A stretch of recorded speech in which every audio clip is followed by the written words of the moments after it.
Long reading passages like this are no longer a part of the SAT, but reading-based questions like this one are still going to eat up a ton of time if you don't know how to approach them. So let's talk strategy for these higher level texts. Let's start with central ideas and details. Regardless of whether it's a detail question or a central idea question, you're going to want to start with the question so that you know if you're dealing with a detail versus a main or central idea. So here we look at the question. It says, what does the text most strongly suggest about Sleep No More's use of its performance space? So the keywords here for me are use of performance space. I'm going to assume that Sleep No More is sort of the subject of the paragraph, so that goes without saying. And because it's asking for something very specific, this is going to be a detail question, so I can sort of just skim through and look for that particular detail. So I'm skimming through and I see the word performance space, which is a 5-story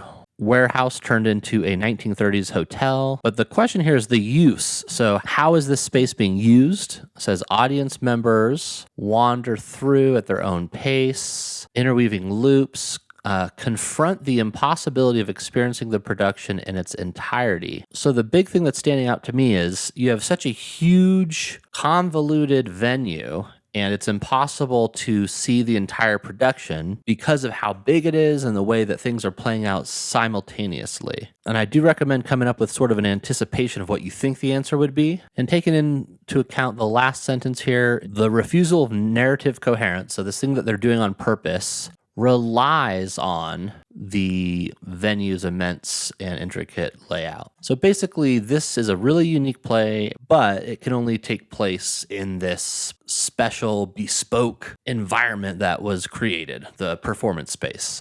That would be my anticipation. Going through, the way of the choice of a New York City venue likely enabled the play's creators to experiment with the use of theatrical space in the way that venues from earlier productions could not. There was no mention of earlier productions, so that one's out. Audience members likely find the experience disappointing. There's no mention of how audience members reacted to it. You might assume that personally you would find it disappointing, but that would be an inference, and we're not being asked to make an inference here. The production's dependence on particular environment would likely make it difficult to reproduce in a different space. That's definitely implied. I'm going to keep that one because can you imagine trying to do this on just like a regular stage? Audience members who navigate the space accordingly, according to a recommended itinerary, will have a better grasp.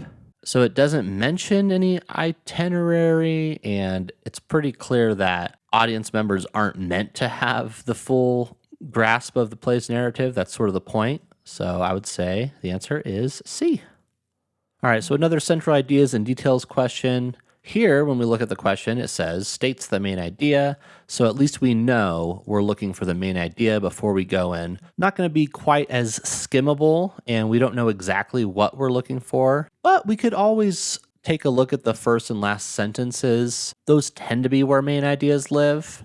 But with a text this short, honestly, I would probably just skim through the whole thing and slow down when you feel you're encountering a main idea. And for me, immediately I see, for centuries, the widespread acknowledgement of the involvement of cerebellum, and then it sort of defines the cerebellum, so I'm going to ignore that, in coordinating motor controls in humans has hindered recognition.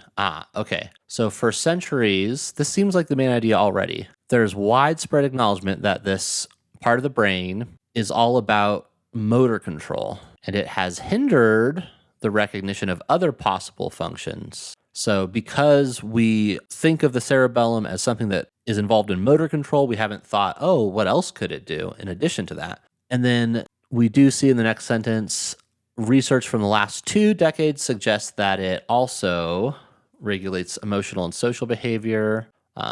So I would say the main idea is recently we're seeing that the cerebellum does more than just motor control. The recent verification of a pathway between VTA and cerebellum confirms long suspected role in motor control. Okay, that is not true. It said for centuries we've known that it's involved in motor control. Recent advances have challenged widely accepted claims about the function of a pathway connecting these two. So the widespread understanding was that the cerebellum is involved in motor control, not that it has a connection to the VTA. So that one's out.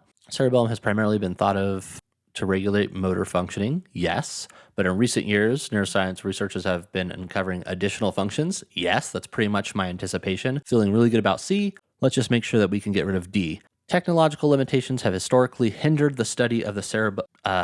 It doesn't say that there have been limitations that hinder the study of the cerebellum. So that is out. And our answer is C again. All right, let's move on to inferences. So inferences are pretty easily identifiable because you're going to be asked to complete the text, which means you're inferring what would come based on what came before. The strategy that I recommend is to read quickly. So I would recommend reading the whole thing, but at a nice quick pace, and then make an anticipation, if you can, what you think is going to be the ending to the paragraph. And then eliminate answers that either don't make sense or go beyond the text and are sort of, stretching beyond what's already on the page. I'll show you what I mean in a second here. So researchers found that disruptions to an enjoyable experience, like a short series of advertisements during a television show, often increase viewers' reported enjoyment. Interesting. So disruptions are increasing viewers' enjoyment. Suspecting that disruptors to an unpleasant experience would have the opposite effect, which is what I would think, the researchers had participants listen to construction noise for 30 minutes and anticipated that those whose listening experience was frequently interrupted with short breaks of silence would thus... Okay, so if an enjoyable experience becomes more enjoyable because of little breaks, I think it would make sense to assume that an unpleasant experience with breaks would make the experience even more unpleasant. So that's going to be my anticipation. Find the disruptors more irritating as time went on. More irritating, yes, but as time went on, no. Just more irritating than if you didn't have breaks, right? Rate the listening experience as more negative than those whose listening experience was uninterrupted. Yes. Let's just make sure we could eliminate C and D, but I like B a lot. Rate the experience of listening to construction noise as lasting for less time. No. Perceive the volume. No, nothing about the volume. So definitely going to be B here. So there you can see an anticipation worked really well. All right, let's look at one more of these. So same strategy. We're going to read quickly and try to come up with an anticipation if we can. Scientists studying Mars long thought the history of its crust was relatively simple. One reason for this is that geologic and climate data suggested by a spacecraft showed that the crust was largely composed of basalt, likely as a result of intensive volcanic activity that brought about a magma ocean which then cooled to form the planet's surface. So far, we thought the crust was simple because it's largely composed of basalt. And then it goes on to say the likely reason of it being mostly composed of basalt. A study led by Valerie focused on additional information. Further analysis collected. So this study focused on additional information. It goes to say what the study was, which is, more of a detail that we probably don't need to worry about. But what we do want to focus on is a study revealed that the presence of surprisingly high concentrations of silica in certain regions, since a planetary surface that formed in a mostly basaltic environment would be unlikely to contain large amounts of silica. Okay, so the big issue here is we think Mars's surface is simple because it's mostly basaltic, but then somebody found high concentrations of silica, which is unlikely in a mostly basaltic environment. So there needs to be some sort of a conclusion that says either Mars's surface is not as basaltic as we thought, or that maybe the basalt was formed in a different way than it usually is. So maybe we'll need to focus on the volcanic activity, maybe some other way to get basalt other than that volcanic activity. So that's sort of my anticipation, but I'm going to start eliminating because I don't feel like I have a really great idea of what I'm looking for, but I know what I'm not looking for. The information about silica concentrations is likely more reliable than the silica information gleaned from infrared. Okay, no, that doesn't really make any sense. Doesn't talk about anything being unreliable, so I think that would kind of go beyond the text. There was no doubt cast on anything in the text, so A's out. High silica concentrations likely formed from a different process than by which form the crust of other planets.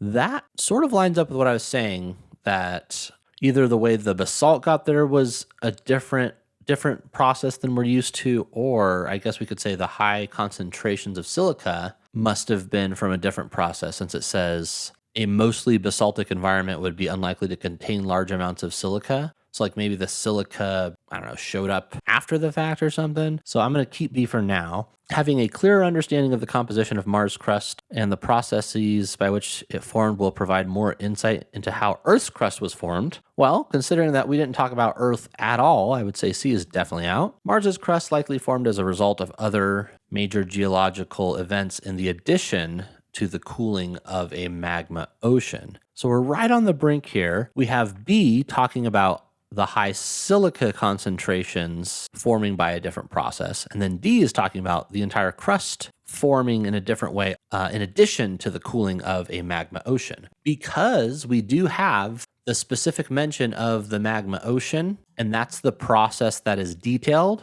I would say D has to be our answer, because it doesn't really tell us how silica concentrations are usually formed. It just says that a mostly basaltic environment would be unlikely to have them. So because we only get details about that magma ocean, I would say our answer has to be D. And yeah, B is out. All right, let's look at command of evidence. So command of evidence, you're either going to have a graph-based question or you're going to have a text-based question. This first one has a graph. So it's going to be a graph-based question. And maybe this isn't the longest text, but because you also have to analyze a graph, it makes it a longer process. Regardless of whether it is a graph-based question or a text-based question, you're still going to want to just focus on the hypothesis or the claim, either weakening it or supporting it. So you're going to start with the question first, and this one wants us to weaken the hypothesis. All right, so we know we're weakening the hypothesis. What is the hypothesis? This is usually pretty easy to find. We look for the word hypothesis or claim or something like that. We see here a team of political scientists hypothesize that municipalities are much more likely to respond, so more likely to respond and offer incentives if expansions can be announced in time to benefit local officials than if they can't. So basically, announced in time would lead to more responses and incentives. We want to weaken that. And if we look at the graph here, we have announcement before the election, or we have announcement after the election. So in time would be before the election. So I'm thinking before election, we do not have more responses and incentives compared to after the election, basically, because that would be the opposite of what the hypothesis is. So if we look at the chart here, what I'm seeing is all three of these are pretty even. There's like a tiny bit more. If we zoom in, you can see before the election is a little bit higher, just like a tiny bit higher than after, but it doesn't seem significant enough. So something about that is what we're looking for, that it's not significant enough. Going back to our question here, large majority that received inquiry before the next election didn't respond. So it looks like that is true. Like most people just didn't respond at all, but that's true of both of them. So it doesn't really weaken the hypothesis at all. Remember, we're looking for an insignificant difference, basically. The proportion that responded or offered incentives didn't substantially differ across the announcement timing conditions. Yes, that's exactly what I said. Let's just get rid of C and D to be safe. Only around half of the municipalities that responded mentioning plans for an announcement before the next election offered incentives. That may also be true. I'm not even going to look though, because regardless of whether it's true, it doesn't match my anticipation. Of those that received an inquiry, more than 1,200 didn't respond. Again, it's not mentioning before versus after. So whether or not it's true in the graph, it's irrelevant as far as weakening the hypothesis goes. So it's going to have to be B. All right, now let's look at a text-based one. We're still going to do the same thing. This time, they're using the word claim, but again, it's pretty much the same as hypothesis. And this time, we're going to support the claim. So what is the claim? According to an arts journalist, so this sounds like it's a claim. Later in his career, this art historian sought to remedy this deficiency. Okay, so we do need to know what the deficiency is. What is the deficiency? Enwezer encountered few works by African artists. Few works by African artists. This is the deficiency. The claim is that Enwezer tried to fix this, not by focusing only on modern African artists, but by showing how their works fit into larger context of global modern art. Okay, so basically how African artists' works fit into the larger context. Basically just including them, incorporating them. So we're looking for something that shows that happening. As a curator of, not sure how to pronounce that, Enwezer organized a retrospective sculptor work entitled One of the Larger. Okay, so this says devoted to a black artist. So it's not mentioning African art. It's just saying black art. Even if it did say African art instead of black art, I don't see the context with other works in global modern art and history. So I'm going to get rid of A. In the exhibition post-war, brought works by African artists. Okay, so we have works from African artists together with pieces by major figures from other countries. Okay, so we have African artists' works being brought together with works from other artists from different backgrounds. That seems to fit it in context with other modern art, so I like B. I'm going to keep B for now. And Wezer's work on this exhibition about independence and liberation in Africa showed how African movements for independence were profoundly influenced by work of African artists. So this is all about African artists and African independence from European colonial powers. So it's focused on one very specific thing and only African artists. So that doesn't put it in context with all the other art around the world. So C would also be out. And Wezer organized these exhibition African photographers, not to emphasize a particular aesthetic trend, but to demonstrate broad range of ways in which. Okay, so again, this is focusing on African artists only. It's not putting them in context with other art from around the world. So I would get rid of D, and our answer has to be B. All right, let's look at text structure and purpose questions. So for these, you're always going to see the main purpose of the text is the most common part of the question stem. And with purpose, we're looking for something sort of matter of fact. It's not so much a main idea that might require a little bit deeper thinking. Purpose is just right there on the surface. It should be fairly obvious what the purpose is. And you're definitely going to want to read quickly through the entirety of the text. It's not quite skimming, but I would call it very fast reading that you can get away with as long as you know that you're looking for the purpose. Studying late 19th and early 20th century artifacts, archaeologists found that this is a finding, so this is important. Black women employed as farm workers utilized hook and eye closures to fasten their clothes at the waist, giving themselves a silhouette similar to the one that was popular in contemporary fashion and typically achieved through corsets. So I'm seeing black women employed as farm workers were trying to look fashionable even at work. In my mind, I'm thinking just like the purpose is to show that these women wanted to look good at work. Looking good being, following fashion trends of the time, basically. That's what I mean by look good. So that would be the main purpose. To describe an unexpected discovery that altered the view of rapidly. No, that's not what I said. To discuss research that investigated the ways in which black female farm workers used fashion to resist traditional gender ideals. No, it seems like they were embracing traditional gender ideals by trying to look, I guess, like feminine even at work. So that would be the opposite. To evaluate a scholarly work that offers explanations for the impact of urban fashion ideals.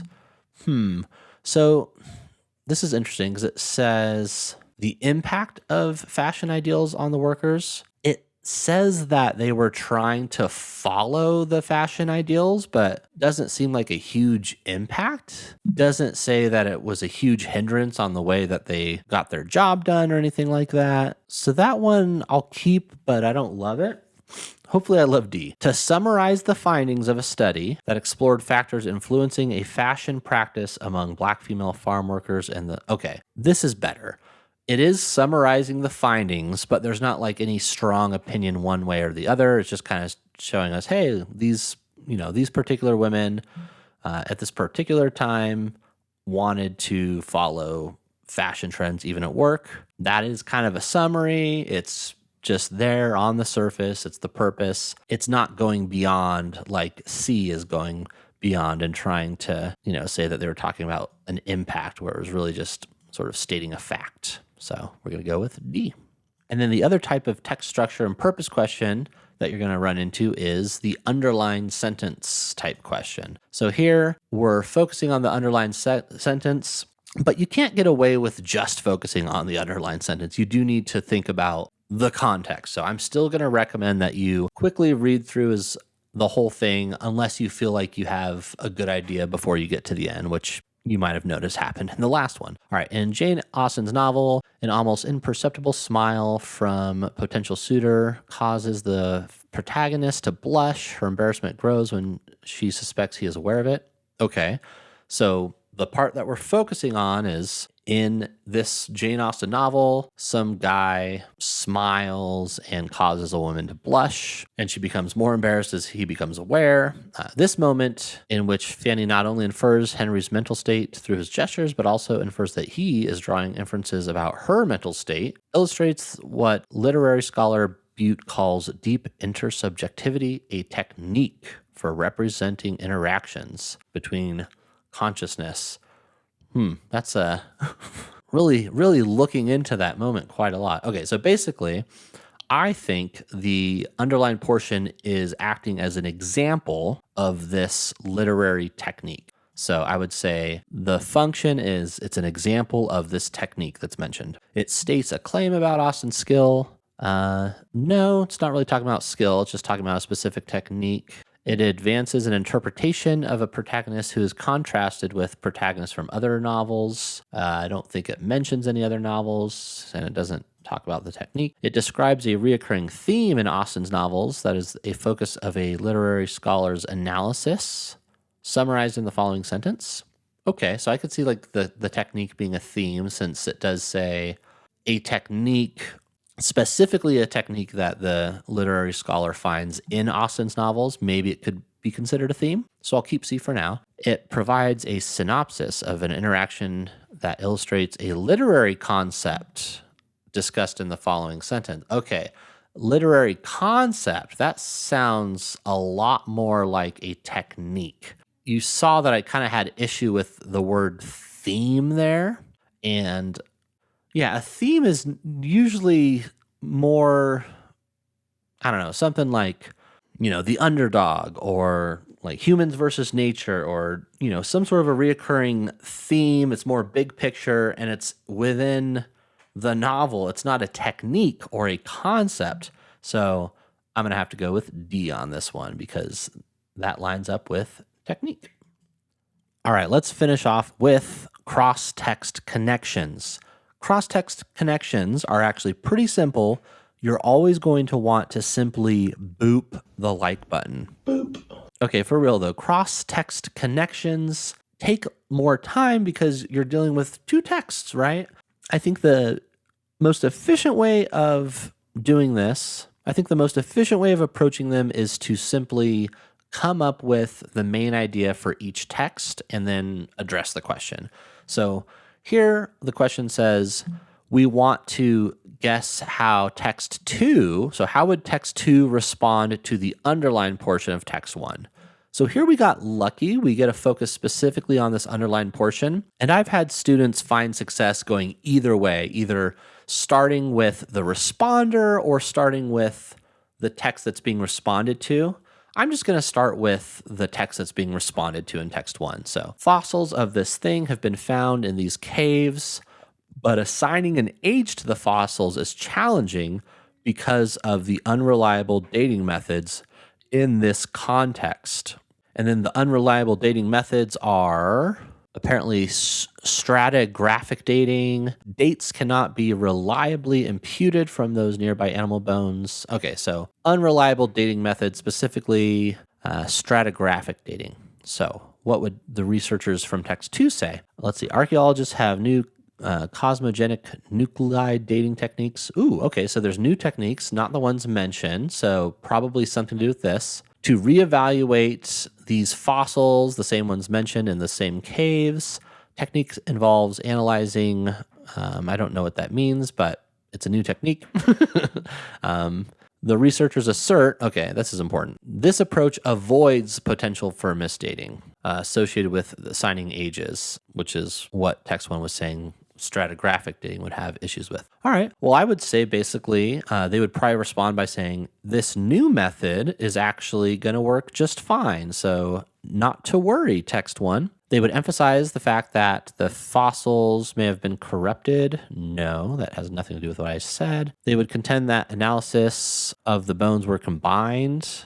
No, that doesn't mention the new technique. They would argue that their techniques, okay, I'll assume that their techniques are these better techniques, are better suited than other methods to unique challenges. That sounds pretty good, so I'm going to keep C for now. They would claim that cosmogenic nuclide dating is reliable in the context because it is applied to the fossils directly. Okay, so this also sounds good because it's saying this is reliable because it's applied to the fossils directly.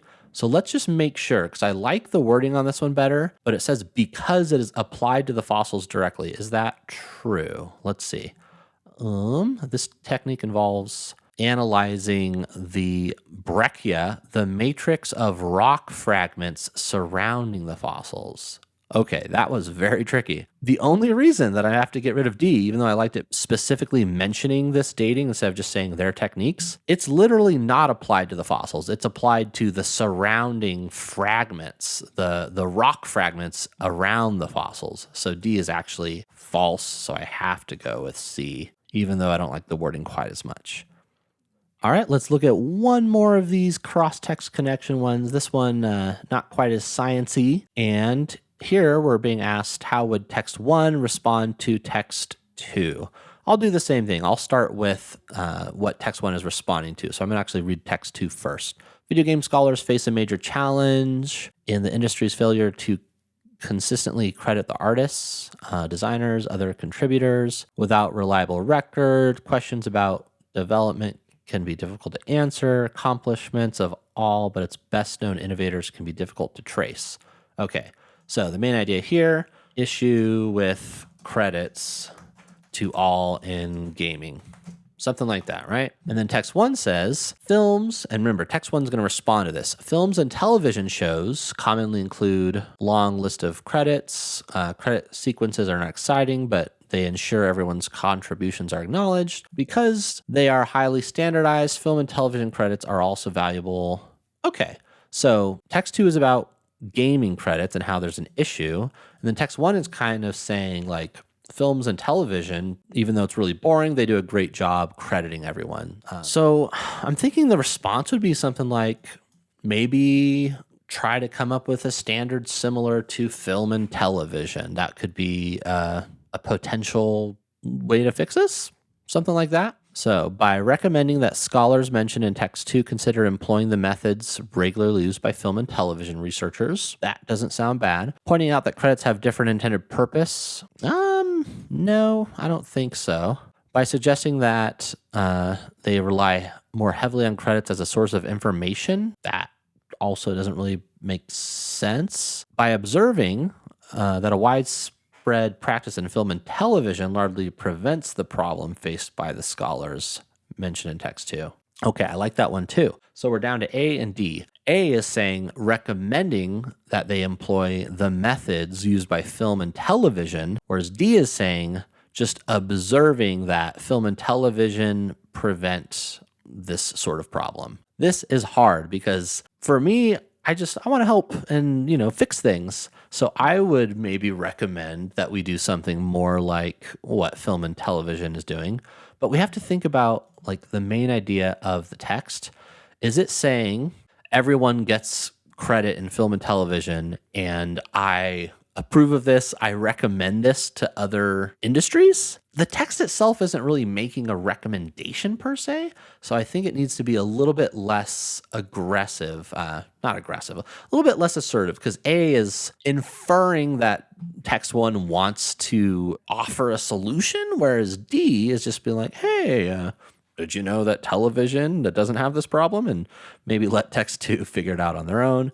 So I'm going to have to go with D, just because it's a little bit more matter of fact, and that tends to be what we're looking for in the English section.